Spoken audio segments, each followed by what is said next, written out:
અગ્રહયનેન પક્વમ યદ અન્નમ તદુદકં ચન જગન્નાથ પુરોન્યત્ર ગ્રાહ્યં કૃષ્ણ પ્રસાદ્યપી ગ્રાહ્યં કૃષ્ણ પ્રસાદ્યપી. અને જેના હાથનું રાંધેલ અન્ન તથા જેના પાત્રનું જળ તે ખપતું ન હોય, તેણે રાંધેલ અન્ન તથા તેના પાત્રનું જળ તે શ્રી કૃષ્ણ ભગવાનની પ્રસાદી ચરણામૃતના મહાત્મ્ય કરીને પણ જગન્નાથપુરી વિના અન્ય સ્થાનકને વિશે ગ્રહણ ન કરો. અને જગન્નાથપુરીને વિશે જગન્નાથજીનો પ્રસાદ લેવાય તેનો દોષ નહીં. ભગવાન સ્વામિનારાયણે આ શ્લોકની અંદર આહાર વિવેક શીખવ્યો છે. જે મનુષ્ય માત્રના પંચ વર્તમાન કહી શકાય એ ભગવાન શ્રીહરિ આપણને શીખવી રહ્યા છે. સૌથી પહેલો ભગવાન શ્રીહરિ કીધો દારૂ ન પીવો, માંસ ભક્ષણ ન કરવું, ચોરી ન કરવી, વ્યભિચાર ન કરવો. આ ચાર જે વર્તમાન છે એ ભગવાન શ્રીહરિએ સમજાવ્યા. હવે પાંચમું વર્તમાન વટલવું નહીં અને વટલાવવું નહીં, એટલે કે આહાર શુદ્ધિ, એ ભગવાન શ્રીહરિ આ 19મા શ્લોકની અંદર કહે છે. સદાનંદ સ્વામી આ શ્લોકનું ભાષ્ય કરતા સમજાવે, અત્ર દ્વે નિષેધ વાક્ય. આ શ્લોકની અંદર બે નિષેધ આજ્ઞાઓ થયેલી છે. એમાં પહેલું, અગ્રાહ્ય અન્ન ક્યારેય ખાવું નહીં. બીજી, અગ્રાહ્ય પાણી પીવું નહીં. અગ્રાહ્ય એટલે જેના હાથનું ન ખપે એનું, એને અગ્રાહ્ય કહેવાય. હવે આની અંદર તો ગૂઢ રહસ્ય ભરાયેલું છે. હા, અને આજના સમયને અનુસારે આ વાતને આપણે બહુ વિવેકથી સમજવી જોઈએ. આજે સમાજની અંદર, દેશ દુનિયાની અંદર વર્ણાશ્રમના ધર્મનું એટલું પ્રધાનપણું રહ્યું નથી. પણ જેને ભગવાનને માર્ગે ચાલવું છે એને સ્વેચ્છાએ શાસ્ત્ર જે માર્ગ આપણને બતાવે છે એ માર્ગને આપણે અનુસરવું જોઈએ.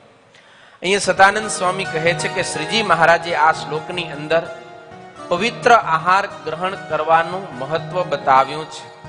જો આપણો આહાર પવિત્ર હશે, સાત્વિક હશે, તો આપણા વિચારો સાત્વિક થશે. વિચારો સાત્વિક હશે તો આપણું વર્તન છે એ પણ પવિત્ર સારું થશે. અને સાત્વિક જીવન હશે તો જ આપણે મોક્ષના માર્ગે, આધ્યાત્મિક માર્ગે આગળ વધી શકશું. જો આપણો વિચાર ખરાબ હશે, વર્તન ખરાબ હશે, તો આપણે ક્યારે પણ મોક્ષને માર્ગે, આધ્યાત્મિક માર્ગે આગળ નહીં વધી શકીએ. એટલા માટે જ જેના હાથનું ખપે નહીં એવાનું અન્ન કે જળ આપણે ક્યારે ગ્રહણ કરવું જોઈએ નહીં. એ અપવિત્ર અન્ન કે જળ જો આપણે સ્વીકારીએ છીએ, એને કરીને આપણું અંતઃકરણ ભ્રષ્ટ થાય છે, મલિન થાય છે. આપણી બુદ્ધિના વિચારો બગડે છે અને એને કારણે આપણું વર્તન છે એ પણ અયોગ્ય બની જાય છે. આપણે સદ આચરણ વાળા રહી શકતા નથી. આપણે ભગવાનની આજ્ઞા અને શાસ્ત્રની આજ્ઞાઓ પાડવામાં પછી આપણને રુચિ નથી રહેતી. ભગવાનથી વિમુખ થઈ જવાય છે, સત્સંગથી વિમુખ થઈ જવાય, શાસ્ત્રથી વિમુખ થઈ જવાય. એટલા માટે ક્યારેય પણ આપણા અંતઃકરણને મલિન ન કરવું જોઈએ. શાસ્ત્રમાં તો ત્યાં સુધી કહેવાયું છે કે ગમે એટલા પ્રયત્ન કરીને પણ આપણા અંતઃકરણની શુદ્ધિને જાળવી, અંતઃકરણને હર હંમેશા પવિત્ર રાખવો જોઈએ. પણ અહીંયા ભગવાન સ્વામિનારાયણે એક જગ્યાએ પ્રસાદ લેવામાં દોષ બતાવ્યો નથી, છૂટી આપેલી છે. કયું?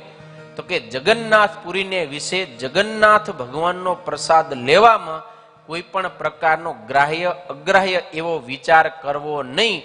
ભગવાનનો પ્રસાદ છે તરત જ આપણે લઈ લેવો. માત્ર ને માત્ર એક જગન્નાથપુરીના જ પ્રસાદની છૂટી અપાયેલી છે, અન્યનું ગ્રહણ કરવું નહીં. હવે જગન્નાથપુરીને વિશે જગન્નાથજીનો પ્રસાદ લેવાની કેમ છૂટ આપે? તો સદાનંદ સ્વામી કહે, શાસ્ત્રની અંદર જગન્નાથ ભગવાનના પ્રસાદનું મહાત્મ્ય અતિ મોટું છે.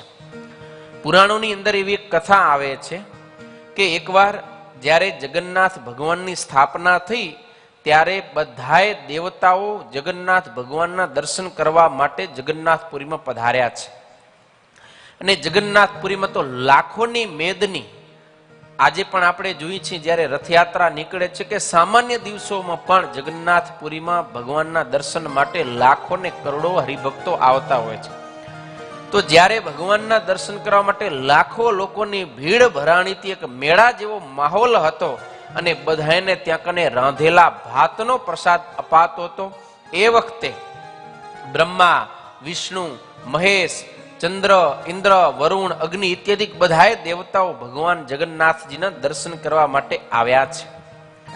અને ભાતનો પ્રસાદ વેચાતો હતો તો કોઈકના હાથમાં ભાતનો પ્રસાદ આવે વરે થોડોક પડી જાય એમ, કારણ કે જ્યાં પ્રસાદ વેચાતો તે સહજ રીતે નીચે પણ ભાત ઢોરાતો હોય છે. એટલે નીચે આમ ભાત ઢોરાયેલો પડ્યો તો મહાદેવજીએ તો એક ભાતનો દાણો લીધો અને આ જગન્નાથ ભગવાનનો પ્રસાદ છે એમ જાણી અને ભાવથી એ પ્રસાદનો સ્વીકાર કર્યો. બ્રહ્માજીએ પણ ભાતનો પ્રસાદ હાથની અંદર લીધો અને આમ જોવે છે તો એ નીચે કેટલો ભાત ઢોરાયેલો પડ્યો છે. અને બ્રહ્માજી એટલે બુદ્ધિના દેવતા. બ્રહ્માજી કેના દેવતા કહેવાય ને? બુદ્ધિના દેવતાઓ. અને એમાં 4 માથા. બ્રહ્માજીને કેટલા માથા હોય? 4 માથા. એટલે બ્રહ્માજીના મગજની અંદર આમ ચક્કર આવવા માંડ્યા છે, વિચારો આવવા માંડ્યા. આ પ્રસાદ લેવાય? તો એક મગજ કે છે લેવાય લેવાય, આ તો જગન્નાથ ભગવાનનો પ્રસાદ. બીજું કે શું લેવાય? કે દેખતો નથી કે આ નીચે હાવ પડ્યો છે, કોકના પગમાં આવે છે, આ તો પવિત્ર છે, કચડાયેલો છે, કઈ શુદ્ધિ નથી, આવો પ્રસાદ લેવાતો છે, ના લેવાય. અરે ત્રીજો મગજ કે પણ ભગવાનના પ્રસાદમાં આવા દોષ જોવાના ન હોય. તો ચોથું મગજ કે પણ ચોખ્ખાઈ તો જોવી જોઈએ ને એમ. આમ બ્રહ્માજીના 4 મગજ છે ને આમ ચક્રાવે ચડ્યા અને એ પ્રસાદ લઈ શક્યા નહીં. પછી બધાએ દેવતાઓ આવ્યા છે ભગવાનના સામીપ્યની અંદર નિજ મંદિરમાં. અને એ વખતે બધાએ દેવતાઓ ભગવાનના દર્શન કરીને આહા આહા કરે છે. ભગવાન શંકર તો ભગવાનના એવા પ્રેમી છે કે જેવું જગન્નાથ ભગવાનનું દર્શન કર્યું ને હરે હરે વાહ વાહ કરવા લાગ્યા.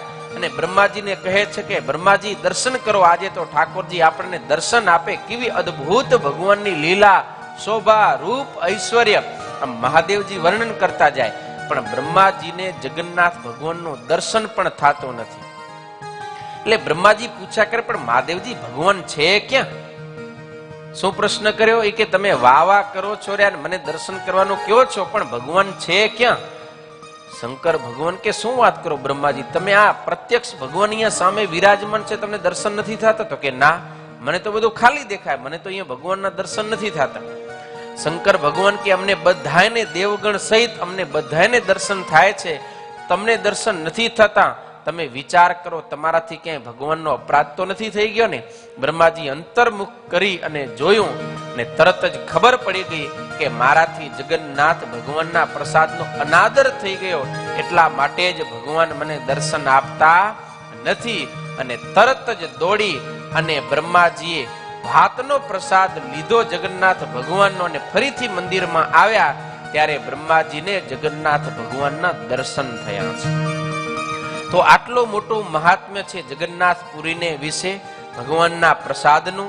તો સતાનંદ સ્વામી કહે છે કે ભગવાન સ્વામિનારાયણના હૃદયનો એવો ભાવ છે કે આપણે આહાર શુદ્ધિ રાખવી. જેના હાથનું ન ખપે એના હાથનું ન જમવું જોઈએ, જેના હાથનું ન ખપે એના હાથનું ન પીવું જોઈએ. પણ જગન્નાથપુરીને વિશે વર્ણાશ્રમનો કોઈ પણ બાધ આવતો નથી.